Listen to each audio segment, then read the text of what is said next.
চিন্তা করে দেখেছেন, যিনি জাহান্নামে দেবেন তিনি বলছেন যাকে তিনি সুপারিশ করে মানুষকে বের করবেন তাকে।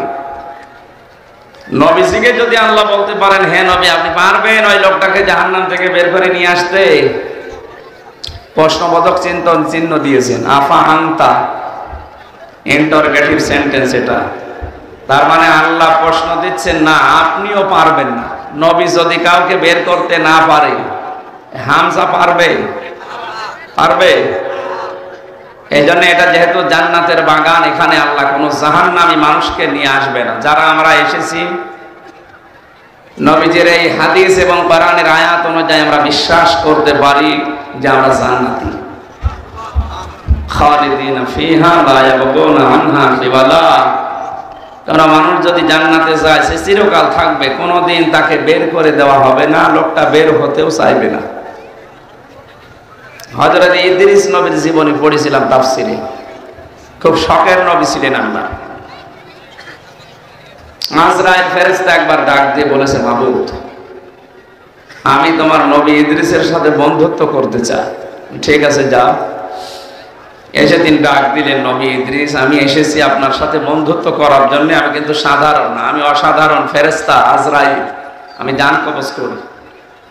হযরত আজরাইল কথাগুলো শোনার বলার পরে নবী ইদ্রিস বললেন, ঠিক আছে আমি রাজি আছি, কিন্তু আমার শর্ত আছে কয়েকটা, আপনি যদি মানতে পারেন তাহলে আপনার সাথে আমি বন্ধুত্ব করতে পারি। তাহলে যে বন্ধু এই শব্দটা অনেক গুরুত্বপূর্ণ। পৃথিবীতে সবচাইতে মানুষের জীবনে প্রভাব পড়ে হয় বন্ধুর নয় বান্ধবীর। এই কথা বুঝতেছে? সবচাইতে বেশি প্রভাব পড়ে, মানুষ নষ্ট হয় ভালো হয় কার প্রভাবে? এই জন্য বন্ধু নির্বাচনের ক্ষেত্রে খুব সতর্ক থাকা দরকার। মান আল মার ও মান আহাব্বা, যার সাথে বন্ধুত্ব করবেন কিয়ামতে আল্লাহ তার সাথে তাকে তুলবেন। এই জন্য আমার মানুষের সাথে চলাফেরা বন্ধুত্ব করা ঠিক না যে লোকটার কাজ কারবার ভালো না। হযরতে আজরাইল আলাইহিস সালাম বললেন, ঠিক আছে বলেন আপনার শর্ত কি? নবী ইদ্রিস বলেছেন, এক নম্বরে আমি জানি আপনি মানুষের জান কবজ করেন। আমি আল্লাহর বক্তব্য জানি যে পৃথিবীর সব মিথ্যা হলেও মরণের যন্ত্রণা মিথ্যা না। আপনি আমাকে এখন মেরে ফেলেন, জান কবজের যে কষ্ট এটা আমি একটু দেখতে চাই, আমার শখ এইটা। এটা কি? আমি বললাম না ক্লাস চলছে, 1 2 ছেলে মেয়েরা যেভাবে জবাব দেবে এভাবে জবাব দেবে। এটা আমার শখ। কি? আমি শখ করে মরতে চাই যে কেমন লাগে আমি দেখি। ঠিক আছে। 2 নাম্বার শর্ত আমার, জাহান্নামে মানুষকে আল্লাহ নাকি কষ্ট দেয়, এটা আমি শুনেছি। কিভাবে মানুষ জাহান্নামে কষ্ট পায়? লা ইয়ামুতু ফিহা ওয়া লা ইয়াহইয়া। ওখানে গেলে মানুষ মরবেও না বাঁচবেও না। আপনি আমার একটু জাহান্নাম দেখাবেন, আবার বের করে দেবেন, একেবারে আমি থাকতে চাই না। 3 নাম্বার শর্ত আমার, আমি জান্নাত দেখতে চাই। জান্নাতে বিশাল নাজ নিয়ামত আল্লাহ সাজিয়ে রেখেছেন, তাজরি মিন তাহতিহাল আনহার, এর তলদেশ দিয়ে নদী আর নহর প্রবাহমান থাকবে। কিভাবে থাকবে আমি এটা দেখব।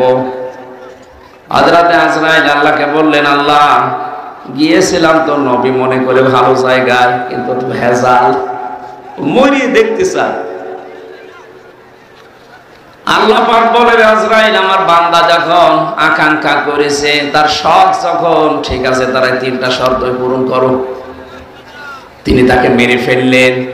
মরণের যন্ত্রণা যে কেমন তিনি টের পেলেন, আবার জীবন দিয়ে দিলেন। ডাক দিয়ে বলে, ঠিক আছে এবারে হান পেয়েছি। তাফসীরের ভাষায় আমি দেখেছি হযরতে ইদ্রিস শখ করে মৃত্যুবরণ করেছিলেন। তার এই শখের মৃত্যুতে কেমন কষ্ট হয়েছিল জানো? জীবিত ছাগলকে জিন্দা অবস্থায় চামড়া ছিলে লবণ দিলে যেমন কষ্ট হয়, তাও তো শখ করে মারা গেছে যে আমি দেখতে চাই কেমন লাগে। উনি শখের মৃত্যুতে যদি এই কষ্ট পায়, আমরা যারা মরতে চাই না আমাদের কোনো কষ্ট নেই। وجاءت سكرة الموت بالحق ذلك ما كنت منه تحيد সূরা কফের ভেতরে আল্লাহ জানিয়েছেন পৃথিবীর সব মিথ্যা হতে পারে, মরণের যন্ত্রণা কিন্তু মিথ্যা না। এটা সত্য। কেউ রেহাই পায়নি এখান থেকে, মুহাম্মদ রাসূলুল্লাহ পর্যন্ত রেহাই পায়নি।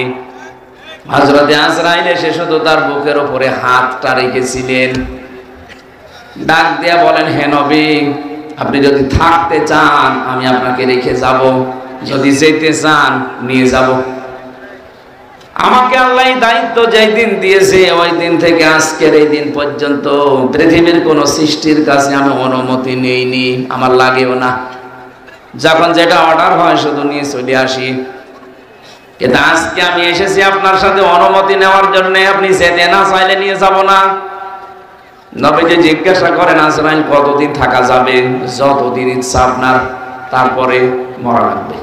তারপরে মরা লাগবে, এইটাই ফাইনাল। কুল্লু নাফসিন যায়িকাতুল মাউত সুম্মা ইলাইনা তুরজাউন।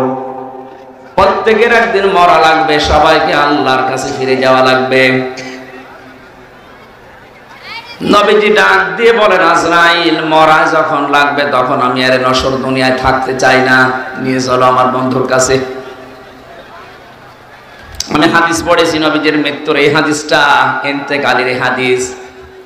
সাহাবী বর্ণনা করেন, নবীজি নিজে জানিয়েছেন, সাহাবী দুনিয়ার মানুষকে জানাবা, আজরাইল কিন্তু শুধু আমার হাত বুকের উপরে দিয়েছিল। আমি বলেছিলাম, আজরাইল কি করো? উহুদ পাহাড় মনে হচ্ছে বুকের উপরে দিলে।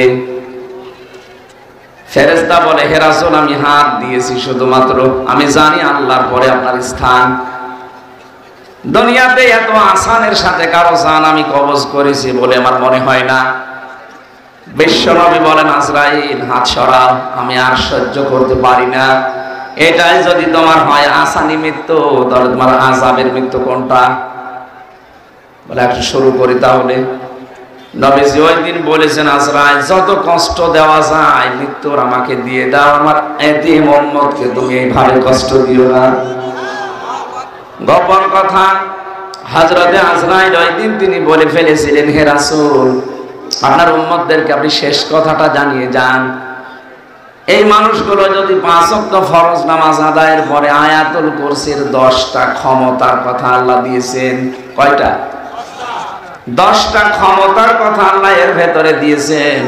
কোন উম্মত যদি আয়াতুল কুরসির ওই 10টা ক্ষমতার কথা বিশ্বাস করে ফরজ নামাজের পরে 5 বার পড়তে পারে, আল্লাহ তাকে জান কবজের জন্য আমারে পাঠালে এর চাইতে আসানে আমি জান কবজ করব।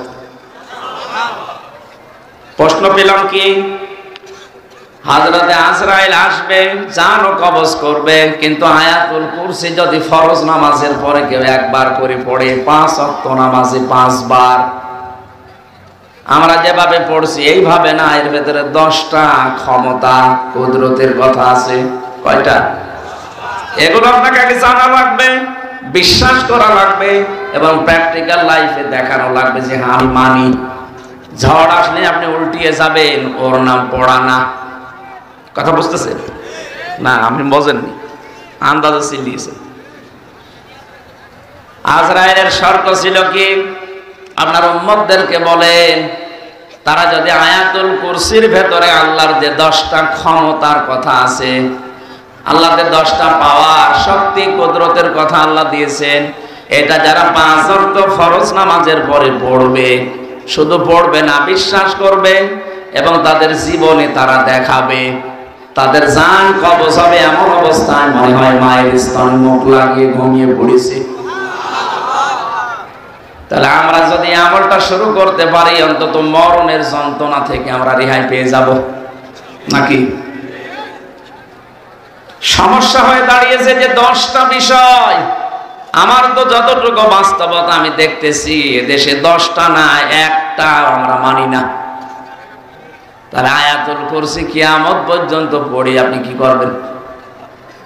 আজরাইলের হাত থেকে যদি মরণের যন্ত্রণা থেকে বাঁচতে হয় আয়াতুল কুরসি পড়া লাগবে ঠিক, কিন্তু ওই 10টা বিশ্বাস করি। প্রথম নাম্বারে আল্লাহু লা ইলাহা ইল্লা হুয়াল হাইয়ুল কাইয়্যুম। আল্লাহ পাক এখানে তার প্রথম ক্ষমতার কথা দিয়েছেন, আল্লাহু লা ইলাহা। এই যে ইলাহ, কোরআন শরীফের ভেতরে একটা ভয়ঙ্কর শব্দ ইলাহ শব্দটা আমরা অনেকেই শুনেছি, কিন্তু বাস্তবে আমাদের অনেকের মেলে না। ইলাহ শব্দের 4টা অর্থ হয়। ইলার প্রথম অর্থ ইলাহ মানে আইনদাতা।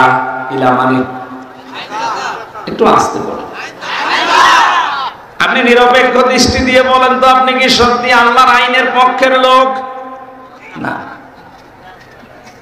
হয়তো নামাজ যেটা আল্লাহর আইন ওইটা আপনি পড়তে রাজি আছেন, রোজা আল্লাহর আইন আপনি পড়তে রাজি আছেন। আল্লাহর আইন দিয়ে যে চুরি করলে হাত কেটে দেওয়া যায়, মানুষ হত্যা করলে তাকে হত্যা করা লাগে, এটা শুনলে আপনার যেন কেমন লাগে? আপনি আল্লাহর আইনের পক্ষের লোক না। আমি কথা বোঝাতে পারি না। এই যে আজকে আন্তর্জাতিক অপরাধ ট্রাইব্যুনালে 13 জনকে হাজির করেছিল, এরা গণহত্যার সাথে জড়িত। আপনি যদি এখন দেখেন মানুষ হত্যা করলে তাকে হত্যা করা লাগবে, এই আইনটা হামজা বানিয়েছে। আরো আসতে বলেন কে? সূরা বাকারা 178 নম্বর আয়াত, ইয়া আইয়ুহাল্লাযীনা আমানু কুতিবা আলাইকুমুল কিসাসু ফিল ক্বাতলা আল হুররু বিল হুররি ওয়াল উনসা বিল উনসা। এই পৃথিবীতে আমি ইমানদার যারা তাদের উপরে লিখে দিলাম, দুনিয়াতে যদি কেউ কাউকে হত্যা করে তার কিসাসের বিধান, তাকেও হত্যা করা লাগবে। এই যে 3732 জন মানুষ জুলাই আগস্টের 5 তারিখের আগ পর্যন্ত হত্যা হয়েছে বাংলাদেশে, এটা এখন প্রমাণিত। হত্যা যদি হয় অবশ্যই কেউ না কেউ করেছে। কথা বলে না কেন? যারা জড়িত আছে সে যেই হোক, এই আয়াত অনুযায়ী তার বিচারের পক্ষে আপনাকে থাকা লাগবে না। এখন আপনি যদি বলেন না এটা বর্বর আইন, এটা একটা কথা হইলো, মরে নাই গেছে ওরা যাক, আবার ভালো মানুষও মেরে ফেলবেন। আপনি কি আল্লাহর চাইতে বেশি মায়া দেখাচ্ছেন ওরে? যিনি বানিয়েছে তার চাইতে আপনার মায়া বেশি? এ দুনিয়াকে শান্ত করার জন্য, পৃথিবীকে যদি ভারসাম্য পূর্ণ করতে চান, এই বিধানটা কায়েম করাই লাগবে, নাই তো বিনা কারণে মানুষ হত্যা আপনি বন্ধ করতে পারবেন না।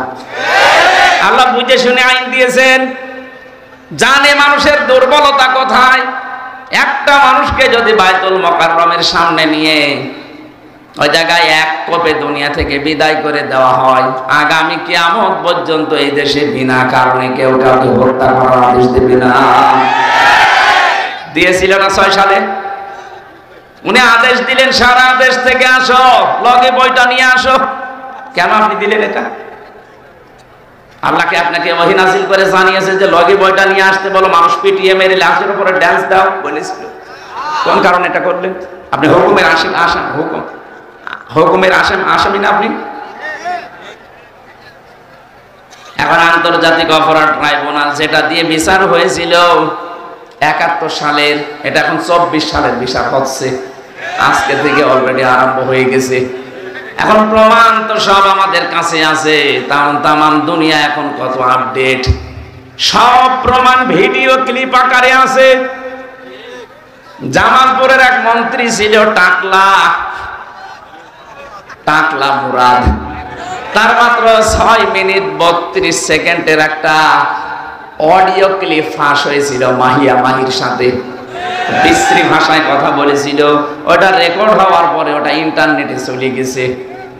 তাও ভিডিও না, অডিও ক্লিপ মাত্র 6 মিনিট 32 সেকেন্ডের। এটা যদি ফাঁস হয়ে তার মন্ত্রিত্ব চলে যায়, তার দলীয় পদ যায়, তার যা ছিল সব থেকে এদেশের সরকার তাকে বাদ দিয়েছে। কথা বলেন না কেন? আর আপনি এই 2 মাসে যা করেছিলেন জুলাই আগস্টে, সব কিন্তু ভিডিও, সব ভিডিও। আপনি কি মনে করছেন এখানে আমি বসে আছি কেউ দেখতে পারছে না? আমেরিকায় বসে বসে দেখতেছে। এই জন্যই তো আজ হারুন আঙ্কেলকে খুঁজে পাওয়া যাচ্ছে না। যে বিপ্লব কুমার সরকার পাওয়া যাচ্ছে না, জানে যে যেখান থেকে যাই করেছি আমি মাটির নিচে বসে সিদ্ধান্ত নিলে ওখানে ওইটা ওরা ফিট করে রেখেছে।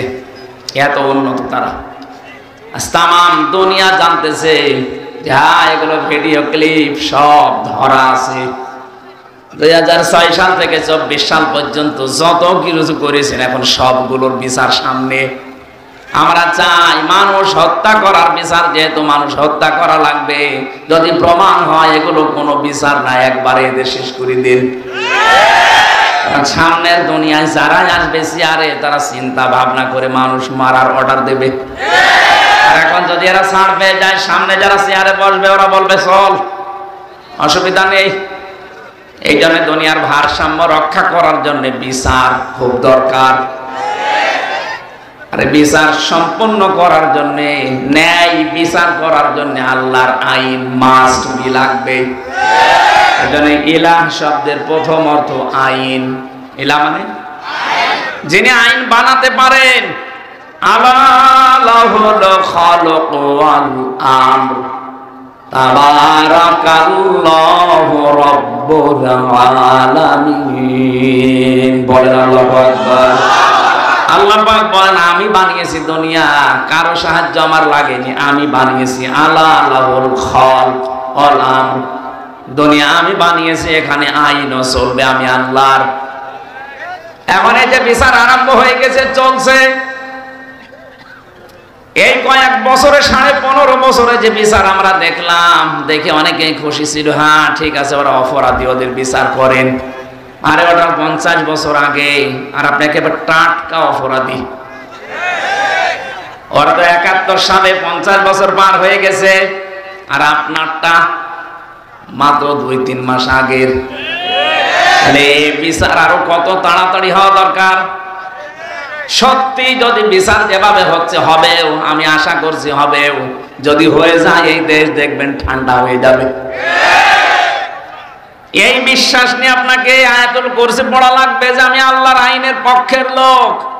কেউ হত্যা করেছে, হ্যাঁ তাকে মেরে ফেলা লাগবে, কোনো মায়া মহাব্বত এখানে নেই।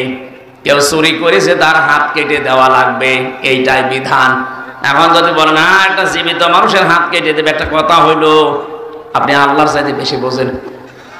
আমার রিমান্ডে যারা নিয়েছিল ওই অফিসার গুলো ওই মাটির নিচে আয়না ঘরের ভেতরে, ওরা মাঝে মাঝে এমন কথা বলতো মনে হচ্ছে যে আল্লাহর চাইতে বেশি বোঝে। আল্লাহরও ভুল ধরতো না, এটা ঠিক হয়নি আল্লাহ।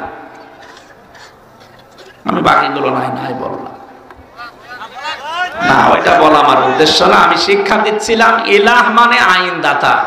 আল্লাহ কি আইনদাতা না? বলেন বলেন। 2 নম্বরে ইলাহ মানে সার্বভৌম ক্ষমতার অধিকারী। আমি কিন্তু এই যে কোরআন শরীফ সামনে নিয়ে বলছি, আল্লাহর কসম আমি কোনো দিকে টেনে বলছি না, যা আছে তাই বলছি। ইলার দ্বিতীয় অর্থ কি বললাম? সার্বভৌম ক্ষমতার অধিকারী। সার্বভৌমত্বের অধিকারী কে বলেন তো? এটা আল্লাহ বারবার কোরআনে দিয়েছেন, লিল্লাহি মুলকুস সামাওয়াতি ওয়াল আরদ ওয়া হুয়া আলা কুল্লি শাইইন কাদির। আল্লাহ পাক বলেন এই যে আকাশ জমিনের যে সার্বভৌম ক্ষমতা, মুলকিয়াতের মালিক দুনিয়ার কেউ না, এটা আমি আল্লাহ নিজে। সত্য কথা বলছি আমি, কোরআন একেবারে হাতে নিয়ে আপনি কি মনে করবেন আমি জানি না। বাংলাদেশ জামাত ইসলামী তার নিবন্ধন হারিয়েছে শুধু এই কথাটা তাদের এই সংবিধানে লেখা থাকার কারণে। ওরা যদি বলতো না সার্বভৌম ক্ষমতার অধিকারী আল্লাহ না জনগণ, ওদের জীবন ও নিবন্ধন কেড়ে নিতে পারতো না। কারণ এই দেশে যারাই বলে সার্বভৌম ক্ষমতার অধিকারী, ক্ষমতার উৎস জনগণ, তাদের নিবন্ধন সব ঠিক আছে, তাদের তা কেড়ে নেওয়ার কোনো বুদ্ধি নেই। কিন্তু যারা বলে না আমরা জনগণকে ক্ষমতার উৎস মানি না, ক্ষমতার উৎস একচ্ছত্র মালিকানা আল্লাহর, এই জন্য এটা বাদ দিয়ে দিয়েছিল। পরবর্তীতে এখন আবার ফেরত দিয়ে দিয়েছে, কারণ ৯৬% মুসলমান এখানে বাস করে, এখানে বেশি এড়ি দেড়ি করে টিকে থাকা যাবে না। যা করা লাগবে এদের মাথায় কাঁঠাল ভেঙে করা লাগবে। ইলা শব্দের বাকি দুইটা অর্থ বললে আপনি মেনে নিতে পারবেন না, রাগ হচ্ছে না যে কি গো, আমি আয়াতুল কুরসি পড়বো, সওয়াব হবে এক করে 10টা, আর এ কি বলে? অথচ আয়াতুল কুরসির প্রথম শব্দ ইলাহ, আল্লাহু লা ইলাহা ইলানে এক কথা বলছে না কেন? ইলাহ শব্দের প্রথম অর্থ আইনদাতা, আল্লাহ ছাড়া কেউ আইন দিতে পারে না। আল্লাহর আইন বাদ দিয়ে অন্য আইন যারা মানে সে কাফির। এমনকি আল্লাহর আইন বাদ দিয়ে অন্য কোন আইন দিয়ে যদি কেউ বিচার করে সেও কাফির। এটা আমি বানালাম না, মানে অমাল্লাম ইয়াহকুম বিমা আনজালাল্লাহু ফাউলাইকা হুমুল কাফিরুন। যারা আমার নাযিলকৃত বিধান দিয়ে বিচার করে না, ফয়সালা দেয় না, আমি আল্লাহ বলছি ওরা কাফের, ওরা ফাসিক, ওরা জালিম। ৫৩ বছর দেশটা স্বাধীন হয়েছে, আজ পর্যন্ত তো আল্লাহর বিধান দিয়ে বিচারে দেশে হলো না। অথচ যারাই বিচারপতি দেখবেন অধিকাংশগুলোই মুসলমান। এই যে কালা মানিক, শামসুদ্দিন চৌধুরী মানিক, কত সুন্দর নাম দেখেছেন, বিসি উড়ে গেছে, এখন টের পাচ্ছে। আজকে আদালতে তুলেছিল, চোরের মতো যাচ্ছে না। আমি যে বিষয়টা বোঝানোর জন্য বারবার রিপিট করছি, এরপরও যদি ছাত্র যারা আছেন, ছাত্রী যারা আছেন না বোঝেন, আমি কিন্তু আবার ফের ওই শুরুতে চলে যাব। আপনি আয়াতুল কুরসি পড়ে জীবনে আজরাইলের হাত থেকে বেঁচে থাকতে চান, আজরাইল যেন কষ্ট না দেয়। মায়ের স্তনে মুখ লাগানো অবস্থায় মানুষ যেমন ঘুমিয়ে পড়ে, আপনি ওইভাবে ঘুমিয়ে পড়তে চান, ওইটা ক্ষমতা বিশ্বাস করে আয়াতুল কুরসি পড়া লাগবে। আরো জোরে, যে দুইটা বললাম এই দুইটাই আছে আপনার নেই। কি পড়ছেন আপনি আয়াতুল কুরসি? একটা অক্ষরে 10টা নেকি হয়, ঠিক আছে। নেকি যদি ধরে রাখার যন্ত্র না থাকে, মাছ আপনি এমন পাত্রে রাখেন যে পাত্রের নিচ বলে থাকবে কিয়ামত পর্যন্ত মাছ। এজন্য নেকির কাজ যা করেন করেন, কিন্তু এটা যেন ভালো হয়। আল্লাযী খালাকাল মাউতা ওয়াল হায়াতা লিয়াবলুয়াকুম আইয়ুকুম আহসানু আমালা। আল্লাহ আকসারু আমালা দেয়, যে বেশি বেশি কাজ করো, আমি বেশি কাজ চাই না, আকসারু না আহসান, আমি কাজটা চাই ভালো, কাজ অল্প হোক কিন্তু কাজ যেন ভালো হয়। এই যে যারা দাঁড়িয়ে আছেন, এ মানুষগুলো যদি ওই জায়গায় বসে পড়তেন, এ পরিবেশটা আরো সুন্দর দেখা যেত, কাজটা আরো ভালো হতো। কিছু মানুষের জন্য হয়তো অসুন্দর লাগছে, তারপরও জায়গা আছে, হয়তো ওদের বসার জায়গায় উপরে কিছু নেই, এই জন্য বসতে চাচ্ছে না, দাঁড়িয়ে থাকে, কিন্তু অ্যাক্টিভ ভাবে শোনা লাগবে। আমি আজরাইলের কথা বলছিলাম, হযরতে আজরাইলের যে গোপন তথ্যটা তিনি ফাঁস করে দিলেন, উম্মতি মুহাম্মদীরা যদি আয়াতুল কুরসি এইভাবে পড়তে পারে, তাকে মরণের সময় কোনো কষ্ট দেওয়া হবে না। আমি সহ যারা এসেছি আজকে থেকে এভাবে পড়তে পারবো না। ক্ষমতার উৎস জনগণ, বলেন বলেন, আপনি কোন কারণে আল্লাহু আকবার বলেন? আল্লাহু আকবার মানে আল্লাহ সবার উপরে। এ কথা আরবিতে বললে আপনার কাছে রাজনীতি মনে হয় না, এ কথা আরবি দিয়ে নামাজ পড়লে আপনার নামাজ হয়। অথচ এইটা আমরা সংবিধানে লিখতে চাই, অনেকে এখনো মতামত দিচ্ছে না। যারা মতামত দেয় না তারাও মুসলমান। হ্যাঁ, মুসলমান তারা বলছেন না। এদেশে হিন্দু নেই, খ্রিস্টান নেই, বৌদ্ধ নেই, তাদের উপরে একটা অবিচার হয়ে যাবে। আরে শয়তান, এদেশে ৯৬% মুসলমান। কত? মাত্র 4% আছে অন্যান্য জাতির লোকেরা। ৯৬% মানুষ এখানে আল্লাহ একজন আছে, আল্লাহ সবকিছুর উপরে ক্ষমতাবান, এটা বিশ্বাস করে না, করে না? সেখানে আপনার দুর্বিসন্ধি হবে, মানে বৈষম্য হবে। কোন কারণে? ওই মানুষগুলোর ভেতরে আল্লাহ একজন আছে, বিশ্বাস আছে, কিন্তু প্রকাশ করতে পারে না। আপনি হিন্দুকে একবার ঘরের ভেতরে নিয়ে আচ্ছা করে পিটাবেন আর বলবেন সত্যি করে বল তোকে বাঁচাতে কে পারে। ও জীবনেও হরি দুর্গা হবলের নাম বলবে না, ও বলবে আল্লাহ একজন আছে। আমি নিজে পরীক্ষিত, যখন বরিশালে পড়তাম চরমনাই, ওই সময় মাঝে মাঝে নৌকায় যেতাম, তখন ব্রিজ ছিল না। নৌকায় ওঠার পরে দেখি ঝড় উঠেছে।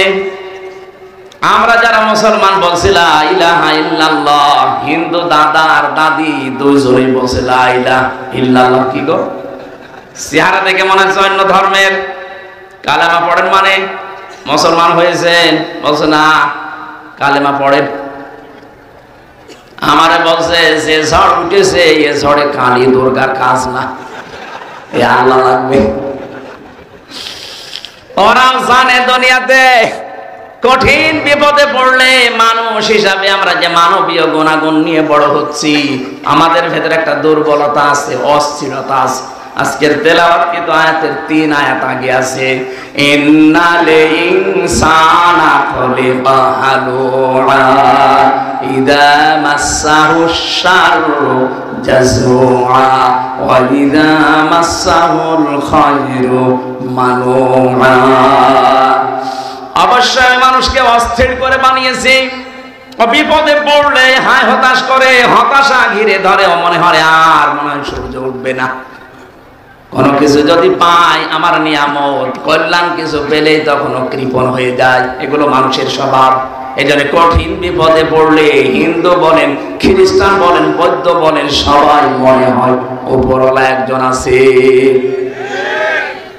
জেল থেকে বের হওয়ার আগে এবং জেল থেকে বের হওয়ার পরে 3টা বছর বাদ দিলে আমি বহু দেশে আমার এই ছোট্ট জীবনে গিয়েছি।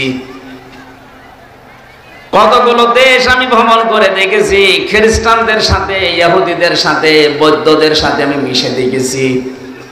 আর হিন্দুদের সাথে তো পাশের রাষ্ট্রে গেলেই দেখা হয়। যত জায়গায় ওদের সাথে ট্রেনে, বাসে, প্লেনে চড়াচড়ি করে ওদের সাথে ঘোরাফেরা করে দেখেছি। হ্যাঁ, ওই মানুষগুলোর ভেতরেও এই বিশ্বাস আছে যে আল্লাহ একজন আছে।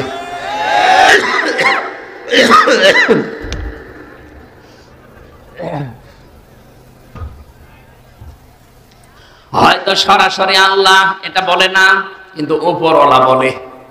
কি বলে? উপরওয়ালা বলে ডাকে। কয়েকদিন আগে আমি ইংল্যান্ডে ছিলাম, কি সিঙ্গাপুরে গিয়েছিলাম। ওখানে খ্রিস্টান বেশি। যে মানুষগুলো আমার সাথে দেখা করতে এসেছিল, যাওয়ার সময় নেতা গোছের মানুষ, তারা ওই দেশ চালায়।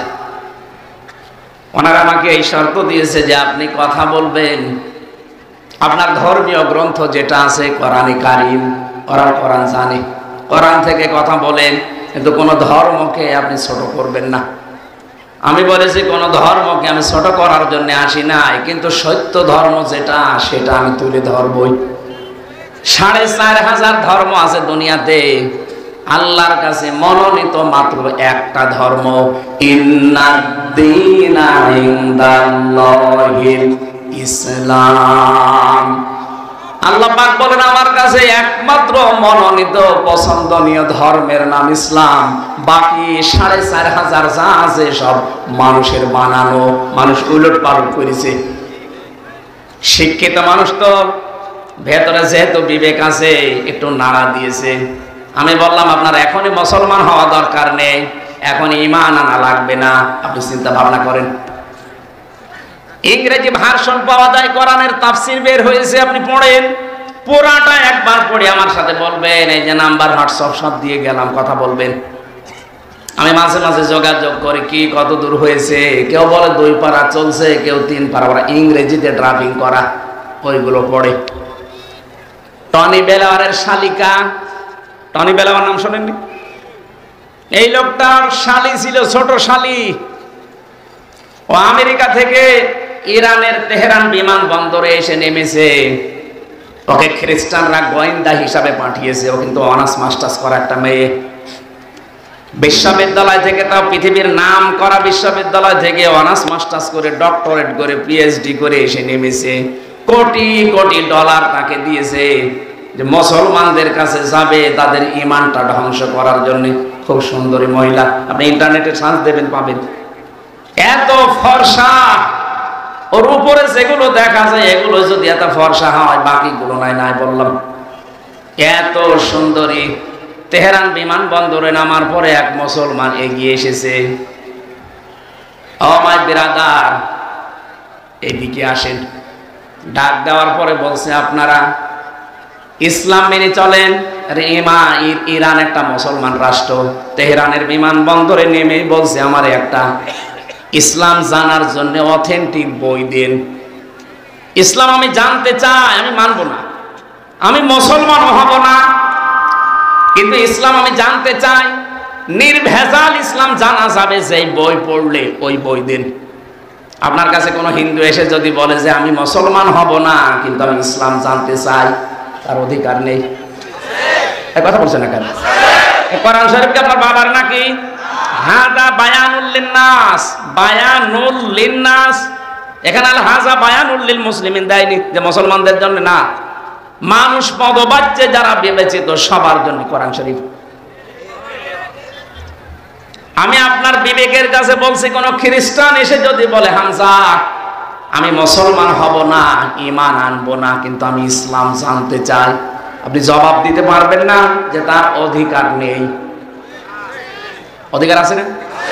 এখন প্রশ্ন আসতে পারে, কোরআন শরীফ ওযু ছাড়া তো ধরা যায় না, ও তো খ্রিস্টান, ও তো হিন্দু মানুষ, ওর তো ওযু নেই। আমি রিমান্ডে এক অফিসার পেয়েছিলাম দেবদুলাল, এর কোরআন শরীফের যে আয়াত আছে, আমি একটা হাফেজ মানুষ, আমি কোরআনের উপরে অনার্স মাস্টার্স করেছি, অথচ ওর কাছে মনে হচ্ছে যে আয়াত আমার শেখা লাগবে। এমন এমন আনকমন আয়াত বলে বাংলা অর্থ বলেন। ও রাত 12টার পরে আসতো রিমান্ডে, মাটির নিচে ভোর 6টায় যেত, একা একা যেহেতু কবরের মতো জায়গায় আমি আছি, ঘুম তো আসতে চাই না, ওই অফিসারের সাথে ডিসকাস করতাম, বলেন তো দেখি। আমি প্রথমে মনে করতাম কি গো, এই যে এখানে নাম লেখা থাকে দেবদুলাল, দেখেই বুঝলাম যে নাম যা, এ মনে হয় ফুল হাতা, হাফ হাতা না, ফুল হাতা না। আমি বললাম, দাদা আপনি শিখেছেন কোন জায়গা থেকে? বলছে আমি অনার্স মাস্টার্স করা মানুষ। আমি ওই সময় থেকে একটা কিউরিসিটি জেগেছে আমার ভেতরে, একটা অনুভূতি যে আমি মুসলমানদের কোরআন শরীফ পড়বো। আমি কিন্তু এখনো মুসলমান হইনি, কিন্তু পুরাটা আমার পড়া আছে। অনেক সূরা তাগামুরের আয়াতগুলো আমাকে শোনাতেন। হ্যাঁ, তেলাওয়াত শুদ্ধ আছে, তেলাওয়াত বেশ সুন্দর, গ্রামাটিক্যাল কায়দা দিয়ে পড়ে, বাংলা অর্থ তো ওর আন্দাজে জানাই আছে, ইংরেজিতে ভাষণ দিত। দেখেন তো এই মানুষগুলো অন্য ধর্মের মানুষ হওয়ার পরে কোরআনে কারিম কত আয়ত্ত করতে পেরেছে, আর এখানে যে হাফেজা মেয়েদের বাবা বসে আছে। আমার মনে হয় এখানে আলেম বাদ দিয়ে বাকি যারা পাবলিক, এদেরও কোরআনের প্রতি এরকম দখল নেই। মুসলমান আমরা। লরেন বোধ এই মহিলা মুসলমানকে বলছে আপনি কোরআন শরীফ আমাকে দেন, নাকি বলেন নির্ভেজাল ইসলাম আমি জানতে চাই। আপনাকে একটা এমন একটা বই দেবেন যে বই পড়ে আমি নির্ভেজাল ইসলাম জানতে পারি। এখন যদি আপনি ফাজাইলে আমাল তুলে দেন, হবে? ওর মধ্যে কত দুর্বল হাদিস আছে, আর ও তো বলেছে আমি নির্ভেজাল ইসলাম জানতে চাই। পৃথিবীর কোন বই নির্ভেজাল না, একটা বই আছে নির্ভেজাল, কোনো ভেজাল নেই।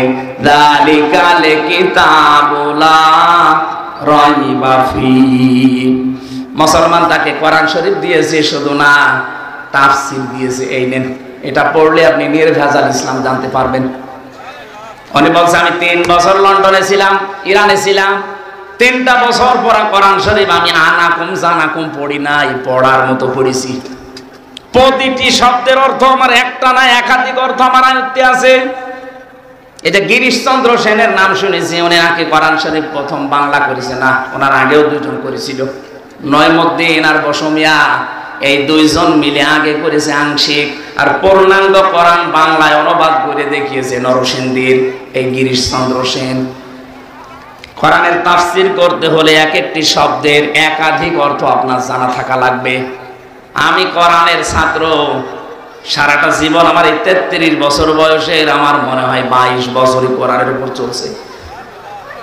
এরপরও আমার যা ধারণা, আমার যা বিশ্বাস, আমাকে যদি বলেন কোরআন শরীফের প্রতিটি শব্দের অর্থ বলেন না, আমার মনে নেই, আমার দেখা লাগবে। শুধু আমি কেন, এখানে যত বড় মহারথী থাকুক, প্রধান অতিথিকে জিজ্ঞাসা করেন তো কোরআন শরীফের প্রতিটি শব্দের অর্থ বলতে পারবে? কেউ পারবে না। অথচ হিন্দু মানুষ, উনি যেহেতু তাফসির লিখেছে, তাফসির করার জন্য কতগুলো বিষয় আয়ত্ত করা লাগে, তাহলে এক একটা শব্দের অর্থ কমপক্ষে 33টা পর্যন্ত তার জানা লিখেছে। কয়টা বলেন বলেন? কিন্তু কোরআন তাকে হেদায়েত দেয়নি, কারণ তার মন ছিল না। ও মারা যাওয়ার পরে জানাজা হয়নি, কবরে দেয়নি, পুড়িয়ে ফেলেছে। আজকে কোরআনের একদিন তাফসির শোনা না। প্রধান অতিথি বলছিলেন আপনি নামাজ পড়েন না, কোরআন শুনতে আসেন। শুধু আজকের এই একদিন না, কিয়ামত পর্যন্ত যদি এখানে তাফসির হতেই থাকে, আপনার যদি মন তৈরি না হয় যে আমি ভালো হব, হামজা না হামজার বাবা আসলে আপনার কিছু হবে না। লরেন্স 3টা বছর পড়েছে, শুধু কোরআন শরীফ না, 86 তার 6টা হাদিস ওর সাথে তাফসির আকারে মিলিয়ে পড়েছে।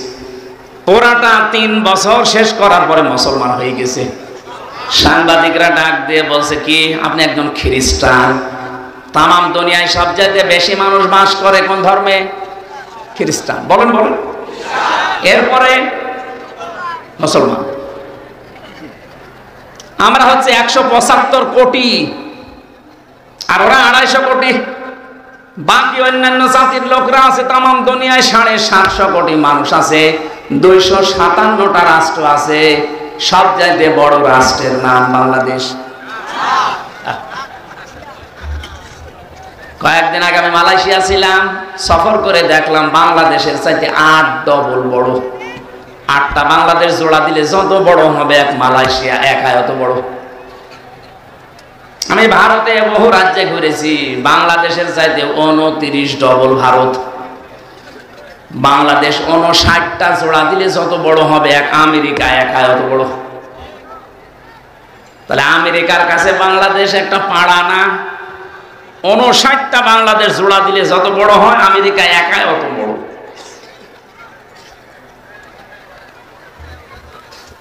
মাঝে মাঝে মানচিত্রের দিকে তাকিয়ে দেখবেন বাংলাদেশ এই 257টা রাষ্ট্রের ভেতরে মনে হয় কলমের একটা মাথার মতো, তাও বোঝা যায় না। এই বাংলাদেশে এতটুকু জায়গা, এর ভেতরে আমার আসতে তাই হাঁপ লেগে যাচ্ছে। কোথায় কুষ্টিয়া আর কোথায় দিনাজপুরের সেতাবগঞ্জ। প্রায় 11-12 ঘন্টা সময় লাগে আসতে। অথচ আমেরিকা এত বড়, বাংলাদেশের এই তুলনায় বললাম 59 ডবল।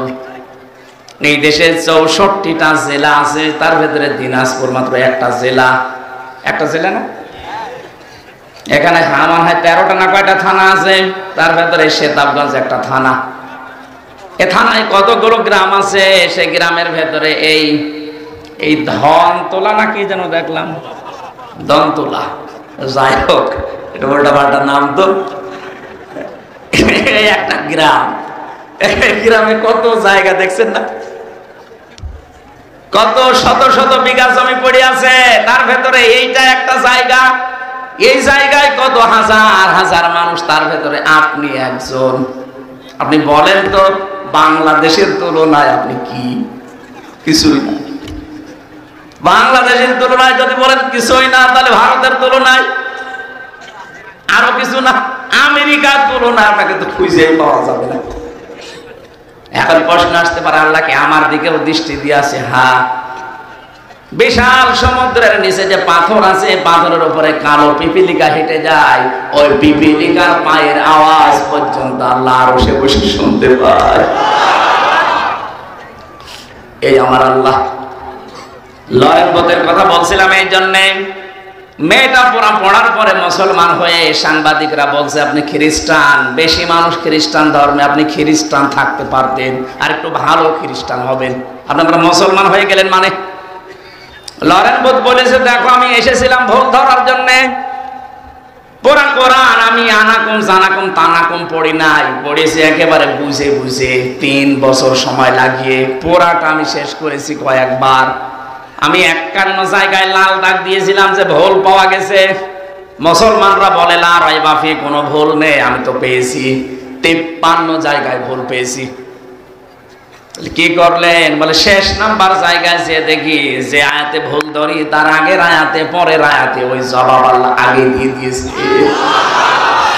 শেষ পর্যন্ত আমার জীবনের ভুল ধরা পড়ে গেছে। আমি আর ওই লাইনে নেই।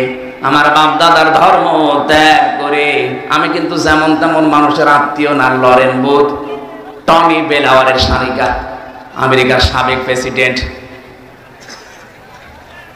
আমি যে কথাটা বোঝানোর জন্য পর্যন্ত এসেছিলাম, এই মহিলাটা কোরআনে কারিমের কাছে আসার কারণে, বোঝার কারণে এই মানুষটাকে আল্লাহ কোথায় পৌঁছিয়ে দিয়েছেন আজকে। আজ যদি আমরা আয়াতুল কুরসিটা ঠিক এইভাবে 10টা ক্ষমতা বিশ্বাস করে পড়তে পারতাম, আজরাইল যে কথা গোপন ভাবে নবীজিকে জানিয়েছিলেন, আল্লাহর কসম আমাদের মরণের সময় আযাব হতো না। এখানে মরণের যন্ত্রণা আমি টের পেলাম শক করে। আপনারা কি ঘুমাচ্ছেন? হযরতে আজরাইল ডাক দিয়ে বলেছেন, ঠিক আছে চলেন আপনাকে আমি জাহান্নাম দেখাবো।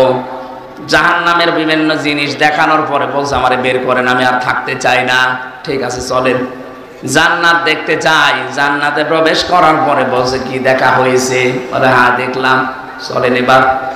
হযরতে ইদ্রিস নবী বলে, আজরাইল আমি কিন্তু আল্লাহর ভাষা জানি। খালিদিনা ফিহা লা ইয়াবগুনা আনহা হিওয়ালা। কোন মানুষ যদি জান্নাতে একবার যেতে পারে, আল্লাহ কোনদিন তাকে বের করে দেবে না, আর লোকটা বের হতেও চাইবে না। ও ভাই আজরাইল, আমি তো চলেই এসেছি যে কোনো কায়দায়।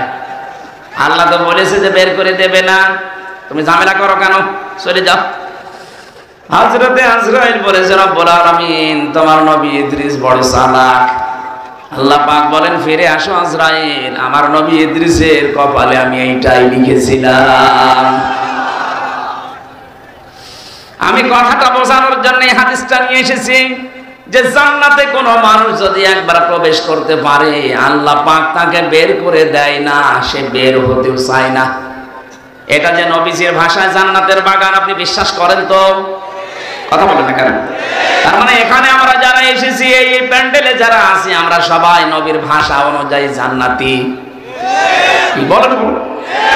আল্লাহ আমাদেরকে বের করে দেবে না, আর আমরা বের হতে। এখন দেখেন কোনটা চলে যাচ্ছে। যেইটা যাবে বুঝবেন ওর জান্নাত ভালো লাগছে না। অন্তত আল্লাহ ধারণ করে এ পর্যন্ত যখন বসিয়েছেন, তাফসীরুল কোরআন মাহফিল আপনি লিখে দিয়েছেন, তেলাওয়াতকৃত আয়াত থেকে আমরা তাফসীর আকারে কথা বলতে চাই। আমা তাওফীকি ইল্লা বিল্লাহ।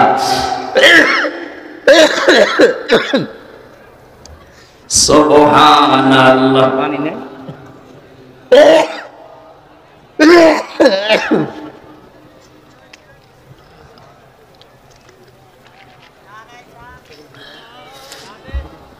না থাক, চা এখন নিয়ে আসতে গেলে আবার আরেক ঝামেলা হবে। এখানে বসেন, দরকার নেই।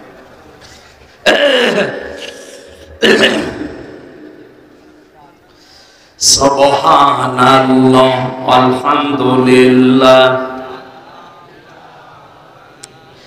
লা ইলাহা ইল্লাল্লাহ লা ইলাহা ইল্লাল্লাহ মুহাম্মাদুর রাসূলুল্লাহ সাল্লাল্লাহু আলাইহি ওয়াসাল্লাম। নবীজির উপরে দরুদ আর সালাম পড়ে আমরা আলোচনায় যাচ্ছি। আজকের আলোচনার বিষয় হচ্ছে মুসল্লিদের গুণাবলী।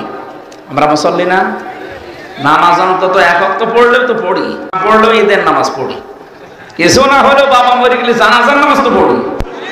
বলেন, আল্লাহ পাক বলেন ইল্লাল মুসাল্লিন আল্লাযীনা হুম আলা সালাতিহিম দাইমুন। এই পৃথিবীতে যারা মুসল্লি, সবাই না, যারা মুসল্লি, মুসল্লি কি? আল্লাহ পাক বলেন মুসল্লি কাদেরকে বলে জানো? আল্লাযীনা হুম আলা সালাতিহিম দাইমুন, যারা তাদের নামাজের উপরে স্থির, নামাজের উপরে দায়েম এবং কায়েম থাকে, সর্বদা নামাজের উপরে যারা থাকে। 2 ওয়াক্ত পড়ে, 3 ওয়াক্ত পড়ে না এমন না। এটা নিয়ে আসতে গেলেন কেন আবার?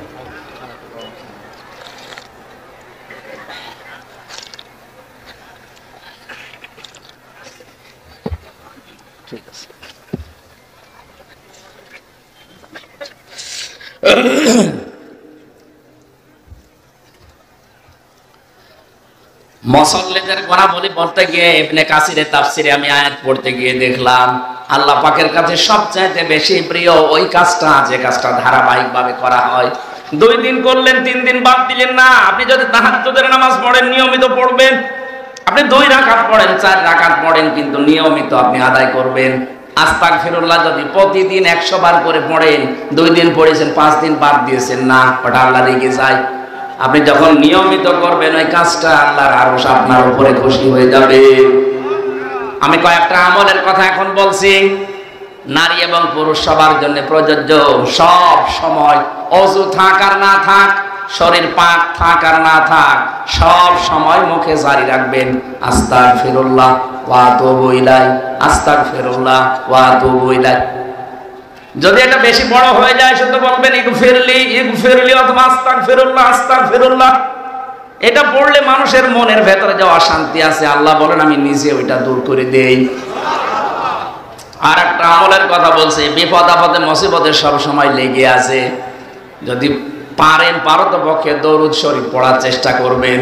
আল্লাহুম্মা সাল্লি আলা মুহাম্মাদ এতটুকু পড়েন, অথবা সাল্লাল্লাহু আলাইহি ওয়াসাল্লাম, আল্লাহুম্মা সাল্লি আলা মুহাম্মাদ ওয়া আলিহি ওয়া আসহাবিহি ওয়া বারিক ওয়া সাল্লিম।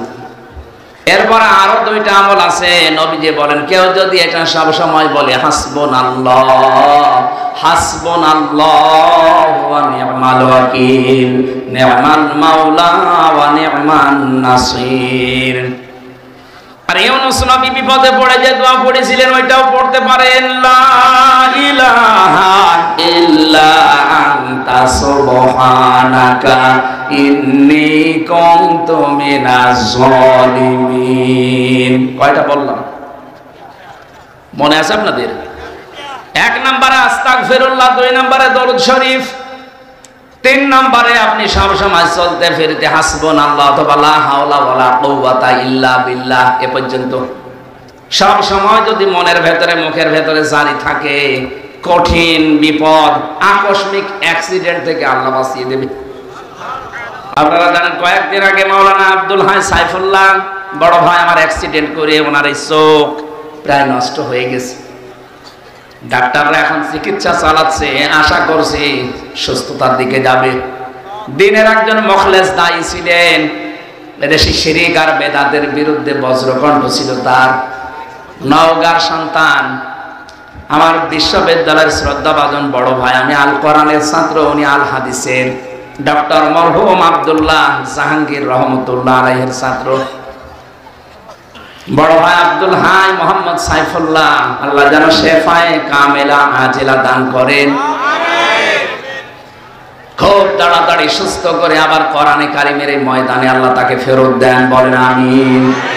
কিছু ষড়যন্ত্র আছে, গোপন ষড়যন্ত্র চলছে। দ্বীনের দায়ী যারা সঠিকভাবে কোরআন প্রচার করে তাদেরকে আব্দুল্লাহ জাহাঙ্গীর স্যারের মতো চাপা দিয়ে মেরে ফেলার চেষ্টা আছে অনেকে। ওনার অবস্থা ওই রকম, সামনে থেকে একটা, পেছন থেকে আর একটা, গাড়ি 2টা দমড়িয়ে উনি যে বেঁচে আছে শুকরিয়া। তো আমরা চাই এরকম ষড়যন্ত্রের যেন তদন্ত হয়, মানে তো সামনে আমাদের জীবনও ঝুঁকির ভেতরে। কথা বলো না কেন? আমি আবার এই লক্ষাধিক মানুষ নিয়ে দোয়া করছি, আব্দুল হাই মোহাম্মদ সাইফুল্লাহ বড় ভাইকে আল্লাহ শেফায়ে কামেলা আজেলা দান করেন, বলেন আমিন। পরিবারস্থ লোক, তার স্ত্রী, মেয়েগুলো অসহায়, তারাও মাজলুম মানুষ। এই মানুষগুলো যেন ধৈর্য ধারণ করে, তার মা বাবার কাছে আল্লাহ সন্তানটাকে যেন আবার সুস্থ অবস্থায় ফিরিয়ে দেন। তাহলে মুসল্লিদের কথা বলছিলাম, নিয়মিত করবেন আপনি। 2 ওয়াক্ত পড়েন, 3 ওয়াক্ত পড়েন না, কোন কারণে বলেন তো? আপনার কি মনে হয় যে নামাজ এরকম ইয়ার কি মারা জিনিস? কোন মানুষ যদি নামাজ ছেড়ে দেয়, আল্লাহ বলেন আমি ওকে ছেড়ে দেই। টের পেয়েছেন কি বললাম? কোন মানুষ যদি ফরজ নামাজ বাদ দিয়ে দেয়, আল্লাহ বলেন আমি ওকে বাদ দিয়ে দেই। আপনি যে আল্লাহর বান্দা, এ কথা আল্লাহ স্বীকার করে না। কিয়ামতের ময়দানে আল্লাহ মানুষের ভেতরে যখন বিচার করবেন, হঠাৎ এই আলতাফুরকে সামনে নিয়ে হাত ধরে নবীজি বলবেন এই যে আমার উম্মত বিচার করেন। আল্লাহ বলবেন বিচার করা যাবে, কিন্তু এইভাবে না, ঘিরের কুদরতের চাদর দিয়ে চারিদিকে ঘিরে ফেলবে আলতাফকে। আল্লাহ ডাক দিয়ে বলবে, বান্দা এই এই কাজগুলো করেছিলি, আপনার 60 বছর 70 বছরের রেকর্ড আল্লাহ দেখাবে। প্রশ্ন আসতে পারে, এত বড় রেকর্ড কোথায় পাবে? আরে ভাই, একটা সিডি ক্যাসেটের ভেতরে 2.5-3 ঘন্টার ওয়াজ যদি আপনি এতটুকু জায়গায় সেভ করে রাখতে পারেন, দুই কাঁধে যে ফেরেশতা আছে ওরা মেমরি কার্ড নিয়ে বসে আছে, চোখের পলক পর্যন্ত তারা লিখতে আছে। কিয়ামতের ময়দানে আল্লাহ ওইটা সামনে দিয়ে বলবে, পড়, ইকরা কিতাবাকা কাফা বিনাফসিকাল ইয়াউমা আলাইকা হাসিবা। তুই জান্নাতে যাবি না জাহান্নামে যাবি, কাউকে জিজ্ঞাসা করার দরকার নেই, তুই নিজে আজ যথেষ্ট। দিনাজপুরবাসী খুব খেয়াল করে শোনেন, আমি তো আলতাফ ভাইকে বললাম, আমাদের প্রত্যেককে আল্লাহ নিজের সামনে নবীজি হাত ধরে বলবেন, আল্লাহ এটা আমার উম্মত, বিচার করে। আপনি এবার নিজের সাথে বিচার ব্যবস্থাটা মিলান তো। আমাকে যদি আল্লাহ নিয়ে যেয়ে বলে, হামজা এই যে দিয়ে দিলাম আল্লাহর কাছে নাও, আল্লাহ যদি বলে, হামজা ধরে আমি 33 বছর বয়স, 2024 সালের অক্টোবর মাসের 31 তারিখ পর্যন্ত তোর মাফ করে দিলাম, যা, তোর হিসাব দেওয়া লাগবে না। শুধু নভেম্বরের 1 থেকে 19, এই 19টা দিনের হিসাব দিয়ে তুই আমার জান্নাতে চলে যা। আমার যা কাজকর্ম, আমার যা আমল, আমার তো 19 দিনের হিসাব দেওয়া সম্ভব না। আপনারা পারবেন না? আপনারা পারবেন? কোরআনে কারিমের 2 আয়াত পরে আল্লাহ দিয়েছেন, আল্লাযীনা হুম মিন আযাবি রাব্বিহিম মুশফিকুন, ইন্না আযাবা রাব্বিহিম গায়রু মা'মুন। এই মানুষগুলো তাদের রবের যে সাজা শাস্তি, এটা নিয়ে ভীত সন্তুষ্ট থাকে, আর রবের শাস্তি থেকে নিঃশংস থাকা যায় না। কখন কাকে আল্লাহ ধরে কেউ বলতে পারে না। 24 ঘন্টা আমরা আতঙ্কের ভেতরে আছি। আল্লাহ পাক আমার সামনে, মনে হচ্ছে আমাকে দেখে দেখে আমার জীবন চালাচ্ছি। এটা যতদিন পর্যন্ত মনের ভেতরে বিশ্বাস না আসবে, আপনার দ্বারা গোনা ছেড়ে দ্বারা সম্ভব না। এখন তো গোনার বাজার চলছে, কথা বলেন না কেন? মোবাইলটা যাদের আছে, কম্পিউটার আছে, যাদের ডিশ লাইন আছে, যে মানুষগুলো ওয়াইফাই লাইন নিয়ে রেখেছেন, তাদের গোনা করা যে কত সহজ করে দিয়েছে পৃথিবী। এই কঠিন পরিস্থিতিতে টিকে থাকা কিন্তু অত সহজ ইমানের কাজ না। এমন এমন দৃশ্য মোবাইলের ভেতরে রেখে দিয়েছে, নিজে দেখলে আনন্দ লাগে, ভালো লাগে, মজা পায়, অন্য কেউ দেখলে লজ্জা পায়। এমন দৃশ্য নেই? যাদের মোবাইলে আছে এই মুহূর্তে ডিলিট করা লাগবে। শব্দের দিকে তাকান, ইন্না আযাবা রাব্বিহিম গায়রু মা'মুন।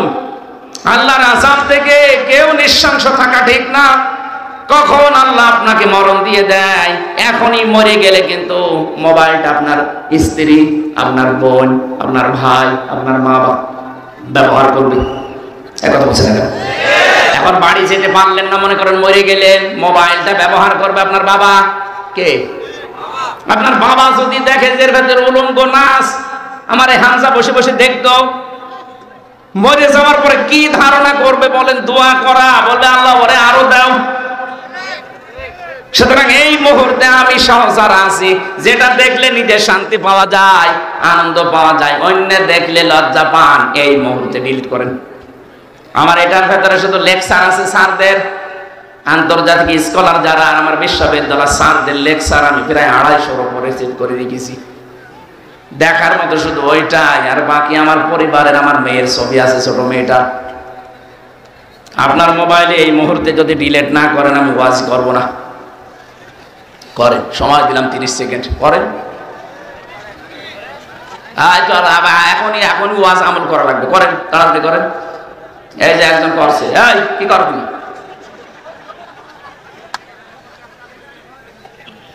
নেন, ভিডিও করছে, আপনি করছেন কিনা? করেন, তাড়াতাড়ি করেন।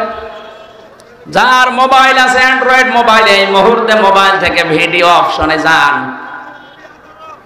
কারা কারা যেটা নিচে দেখলে শান্তি পান, অন্য দেখলে কষ্ট লাগে, আনন্দ লাগে না, কখন লজ্জা বোধ হয়, এরকম সিন আছে? কারা কারা ডিলিট করবেন হাত তোলেন তো। ওই একজন শুধু কি আছে আপনার মোবাইলে? দাঁড়িয়েলা মানুষ আপনি দেখেন? কে মরবে কি আছে মোবাইলে দেখে? পরে মনে নাকি কি আছে দেখি।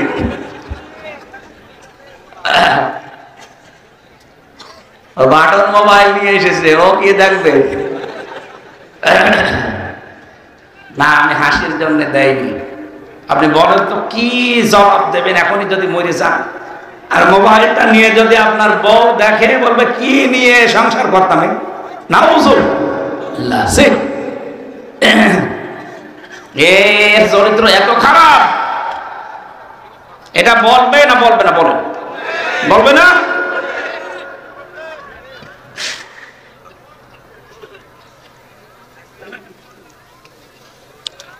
আমি কি বেশি বলে ফেললাম?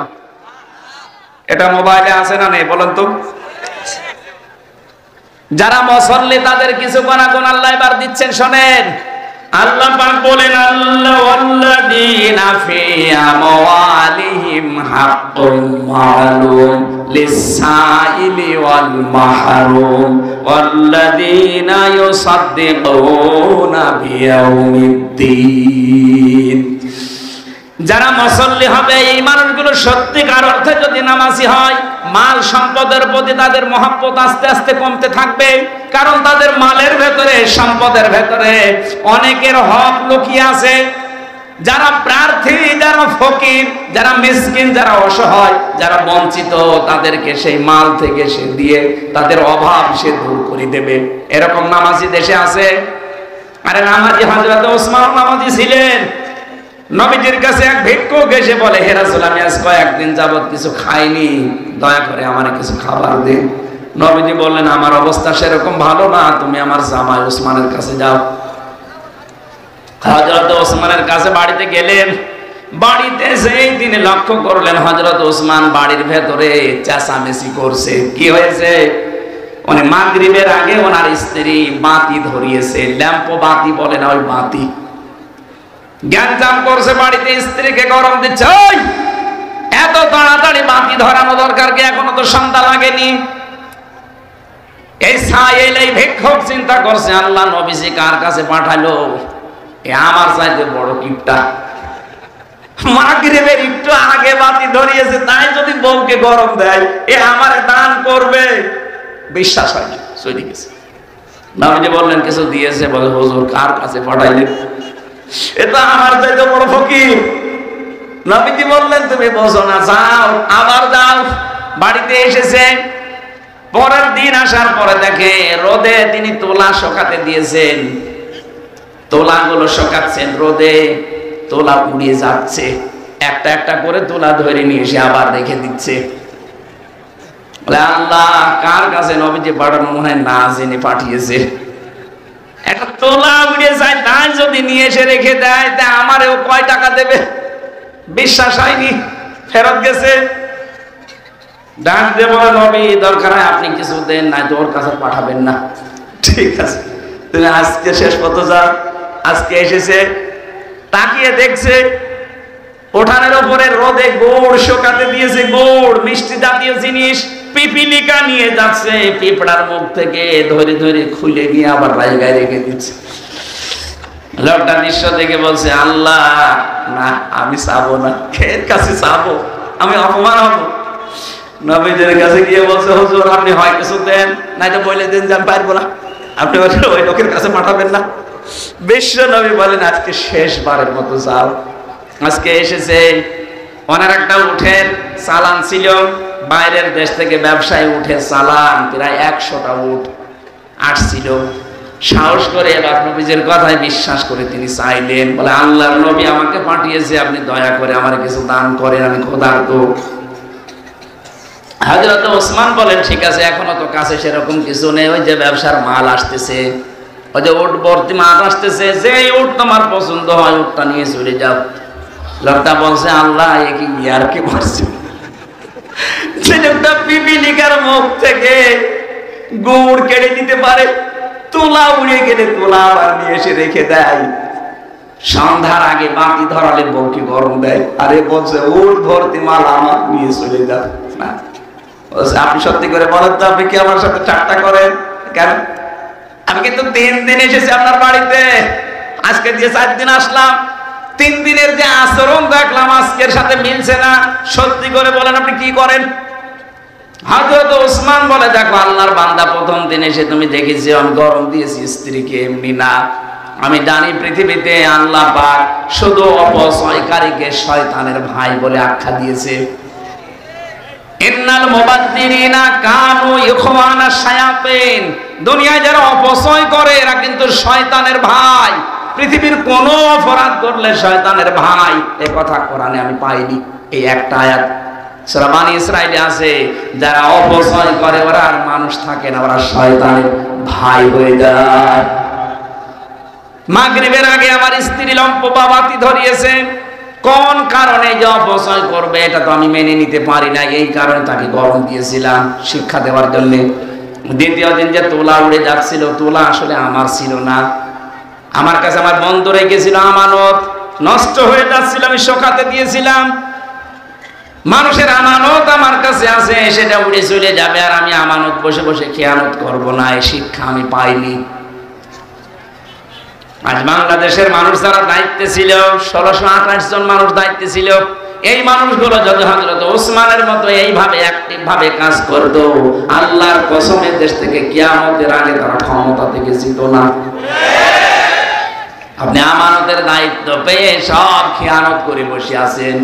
ভূমির দায়িত্ব দেওয়া হয়েছিল জমি জায়গার, যে মন্ত্রী, ভূমি মন্ত্রী, তাও প্রতিমন্ত্রী, সেই লোকটার নাকি 620টা বাড়ি।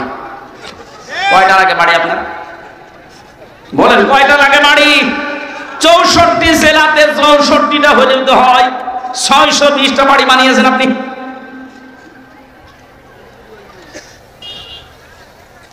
আমানতের যারা খেয়ানত করে ওরা আর মানুষ থাকে না, ওরা মুনাফিক হয়ে যায়। আমি মুনাফিক হয়ে যাব আমি ওসমান কোন কারণে? এই কারণে আমি বন্ধুর ওই তোলা উড়ে যাচ্ছিল বাতাসে ধরে এনে রেখে দিয়েছি যেন খেয়ানত না হয়।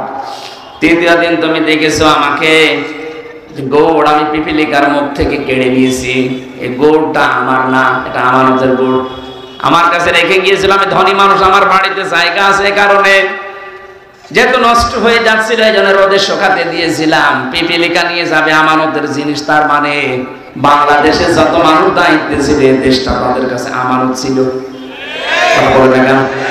জনগণের এই সম্পদগুলো সব দ্বারা যদি এইভাবে পাহারা দিতে পারতো, আমরা ঋণের এই বোঝা নিয়ে এখন বেঁচে থাকতাম না।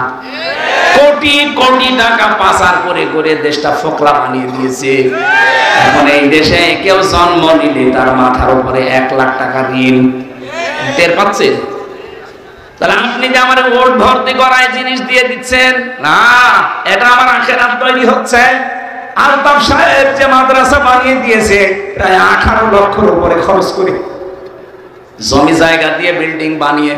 আমার মহাতামিম না কে যেন বলছিল প্রায় 16 থেকে 18 লাখ টাকা খরচ। ওনার জীবনে আর যা করেছে সবগুলোর হিসাব দেওয়া লাগবে। কোরআনে কারিমের প্রচারের জন্য 18 লক্ষ টাকা কিয়ামতে আল্লাহ ওনার হিসাবের বাইরে রাখবে। তিরমিজি শরীফের হাদিস, নবীজি জানিয়েছেন 3টা জায়গায় পয়সা খরচ করলে আল্লাহ হিসাব নেয় না। 1 নম্বরে যারা পরিবারস্থ লোকদের জন্য খরচ করে, মা বাবা স্ত্রী সন্তানেদের। 2 নম্বরে যে মানুষগুলো দুনিয়াতে দিন কায়েমের জন্য চেষ্টা করছে তাদের পেছনে খরচ করে। 3 নম্বরে যারা এই পৃথিবীতে কোরআন প্রসারে কোরআন কায়েমে যারা আছে তাদের পেছনে খরচ করে। আপনি নিজে যদি সরাসরি যেতে না পারেন, যারা করে এইগুলো তাদেরকে দেবেন, এই টাকার হিসাব দেওয়া লাগবে না। কি করবেন আপনার টাকা দিয়ে যদি দিনের কাজই না হয়? তা আপনার টাকা আর আবু জাহেলের টাকা সমান। আবু জাহেলের টাকা ছিল না, কারণের টাকা ছিল না, কাজে লেগেছে, লাগে না। এখানে কয়েকটা বাধা আছে, আমি 5টা বাধা পেয়েছি। বাংলাদেশে আমাদের অনেকের মন আছে দিনের জন্য, রক্তের সম্পর্ক যাদের সাথে আছে তাদের পেছনে আমরা খরচ করি, কিন্তু আমার বউ আর শাশুড়ি এরা বাধা। এরকম পরিবার দেশে নেই? অনেক পরিবারে আছে আমার নিজের টাকা, আমার ভাইকে, আমার বোনকে, আমার চাচাকে, আমার ফুফুকে, যাদের সাথে আমার সম্পর্ক রক্তের, এদের হক নেই আমার প্রতি। বলেন না কেন? এই যে লিসাইলি ওয়াল মাহরুম, সূরা জারিয়াতের 19 নম্বর আয়াতের ব্যাখ্যা করা আছে, অফি আমওয়ালিহিম হাক্কুল লিসাইলি ওয়াল মাহরুম।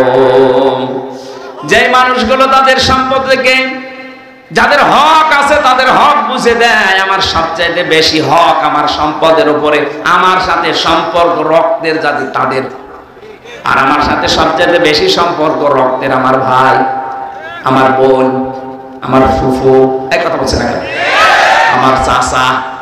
আপনি আপনার বউকে বার্থডে করে এই রক্তের সম্পর্কগুলো ঠিক রাখেন, তাদের হক আদায় করতে যান, আপনার বউর আর মন পাবেন না।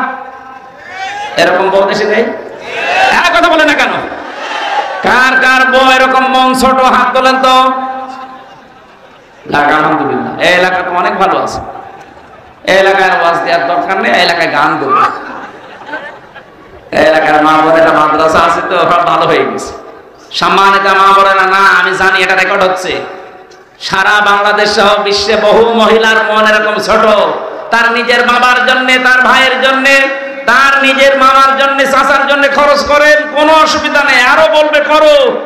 আর স্বামী তার মায়ের জন্য, বাবার জন্য, বোনের জন্য, চাচার জন্য কিছু করলে হুকুম পেশা হয়ে যায়। আপনার মন এত ছোট কেন?